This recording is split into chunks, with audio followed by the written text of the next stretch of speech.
One day, while scrolling through YouTube, I came across a video titled, "Why I as a Black Man Attend KKK Rallies." So right off the bat, the title sounds completely ludicrous. But this guy wasn't joking. Daryl Davis, the man who did this TED Talk, is a musician who happened to perform in areas where the Ku Klux Klan was active. There, he met a man named Roger Kelly, the then leader of the Klan, who was also referred to as the Imperial Wizard.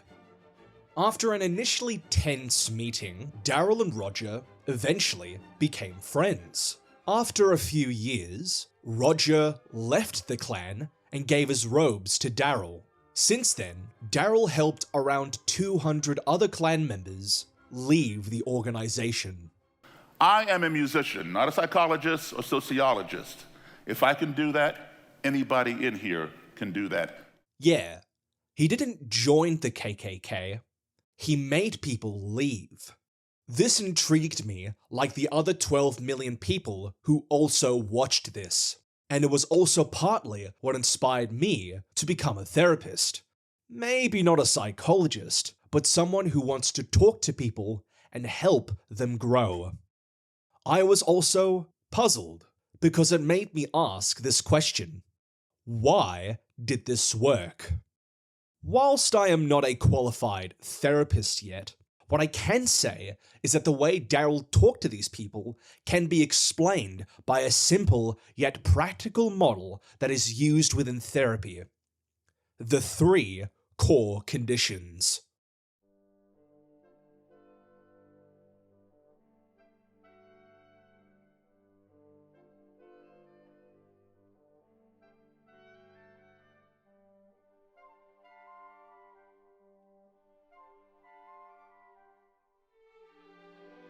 The 3 core conditions are a series of traits a therapist needs in order to help a client grow and develop as a person.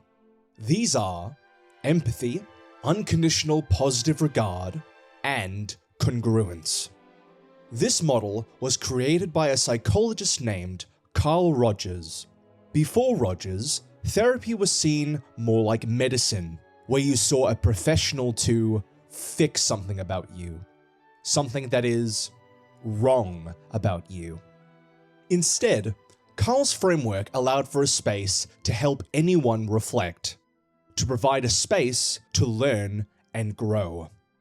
This framework is what Rogers referred to as person-centered therapy, and I think it pairs itself very well to explain how Daryl talks to Klan members. Rogers' framework allows for anyone, even Klan members, the space to air their beliefs, which dissipate if the person speaking to them gives them opportunities to reflect. People, however, can only start reflecting when these 3 conditions are established. When they are, this forms the most important part of any therapeutic relationship.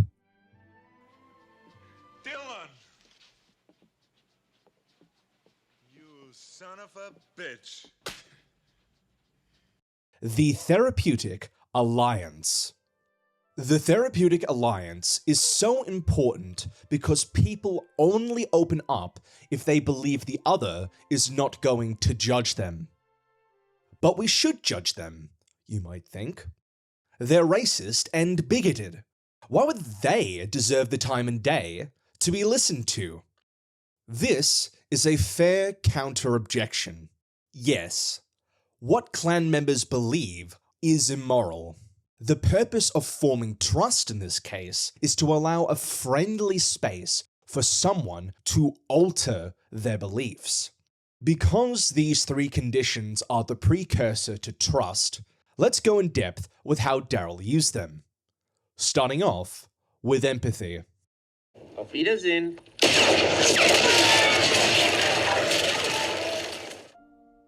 Empathy.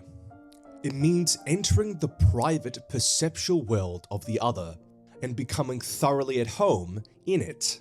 It involves being sensitive, moment by moment, to the changing felt meanings which flow in this other person, to the fear or rage or tenderness or confusion or whatever he or she is experiencing.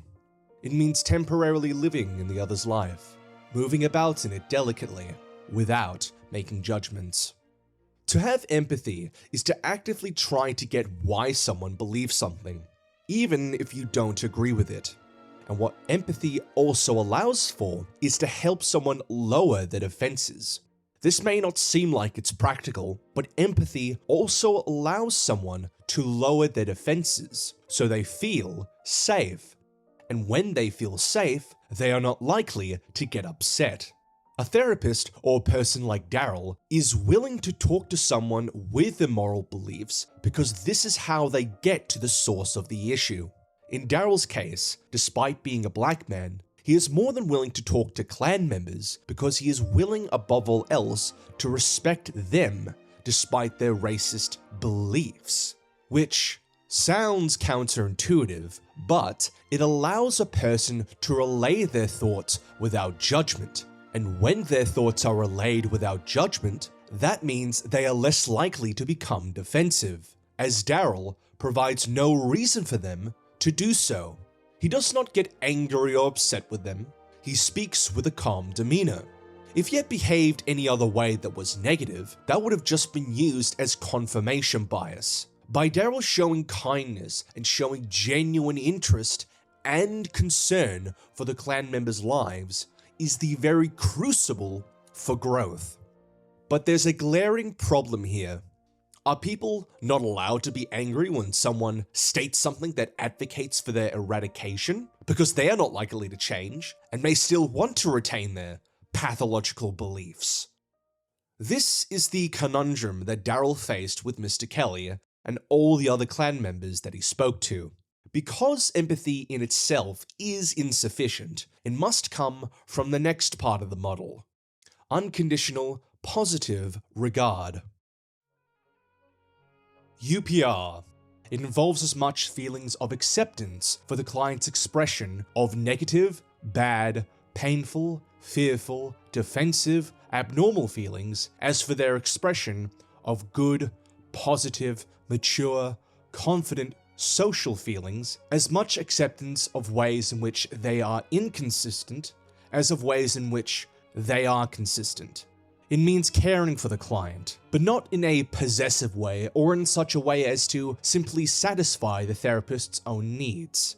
It means a caring for the client as a separate person, with permission to have their own feelings, their own experience. Providing UPR is essentially providing empathy, but without the expectation of anything in return.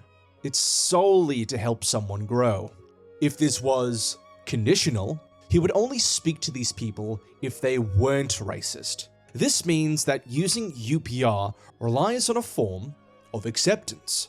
Not acceptance in that their racist behaviors are acceptable, but if Daryl accepts a clan member as they are, without forcing an ideal onto them, it helps make them feel safe when they begin questioning their beliefs. This part I will elaborate on a little bit later, but for now, going back to Daryl's first encounters with Mr. Kelly, whilst their time together was very friendly, Roger was still reluctant to abandon his racist beliefs. Roger still stated that he was superior to him because of his skin color. But despite what seemed to be a failure at first, Daryl kept wanting to talk with him anyway. Daryl kept scheduling time to hang out with him, and eventually, Roger began to like him. I got more respect for that black man than I do you white out there. Has friendship transcended the color barrier? Listen to Kelly at a Klan rally. I will follow that man to hell and back, because I believe in what he stands for and he believes in what I stand for. A lot of times we don't agree with everything, but at least he respects me to sit down and listen to me. And I'll respect him to sit down and listen to him. The strange relationship of a KKK wizard and his black buddy. In Washington, I'm Carl Rochelle, CNN Sunday Morning. Respect is the key. Sitting down and talking, not necessarily agreeing, but respecting each other to air their points of view. Daryl here refers to this as respect, but everything about it stems from this: UPR. But it seems counterintuitive, stupid even. You could say that Mr. Kelly here has no self-awareness.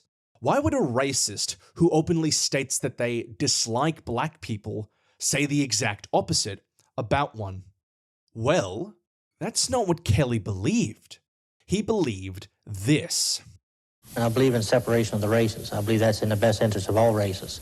This may seem like the same as hating other minorities. It's likely that what Mr. Kelly's underlying rationale is to do what he thinks is beneficial.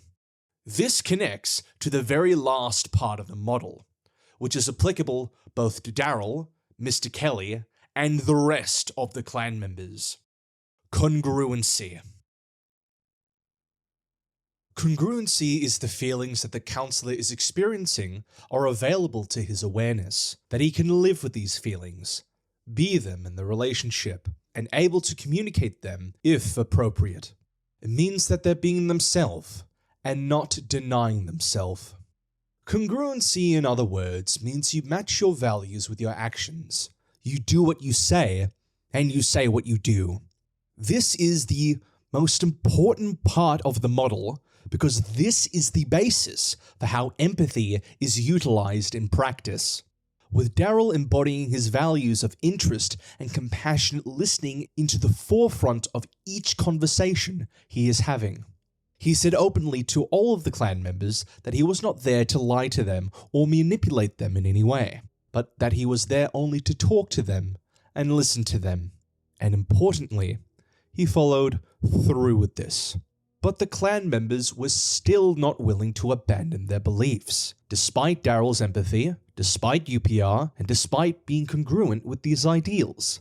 Daryl here was giving clear reasons for them to stop being racist, yet the clan members were still reluctant.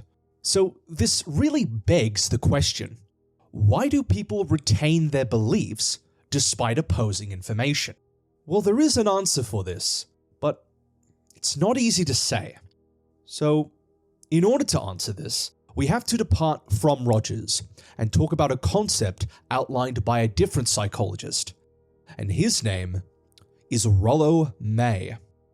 Rollo May is responsible for formulating our current understanding of anxiety as a condition, in which he organized it into two different types. The first form of anxiety is neurotic anxiety, and the second form that is relevant to clan members is existential anxiety. Having existential anxiety is where one experiences intense turmoil when a fundamental aspect about themselves is confronted. In this case, for clan members, most of them become members of the clan because they were raised into it, while leaving it would separate themselves from their family, and choosing to leave it would create a series of challenges that they may not be prepared for, and thus stay because they know nothing else. But some clan members may have chosen to join voluntarily, and so the reason for not wanting to leave is that by them admitting that what they're doing is wrong, they would feel they're being pushed into a corner and only retain their beliefs because the alternative in their mind is worse. They would experience existential anxiety and all its inner turmoil, so they resent themselves and may choose to project this onto others. Now, this can happen to the other clan members that were raised into it, but all in all, when faced with opposing information, people retain their beliefs not because they believe they're right, but because it's the only thing they have. This is where the core conditions come in. When confronting people about their immoral beliefs, providing empathetic communication and the rest of the established conditions is the conversational equivalent to providing a safety net. So if someone does fall into the pit of existential anxiety, they don't fall very far. This is where Rogers and May's ideas merge. May's response to Rogers is that people do have the capacity to change, but the basis for this should not be naive. Some people are likely to be evil and have unadmirable traits, which Daryl, with his own experiences with racism, knows fully, and yet chooses to talk to them anyway. People change when they're given opportunities to listen. That's the real solution to conflict. That's the importance of Daryl's TED Talk.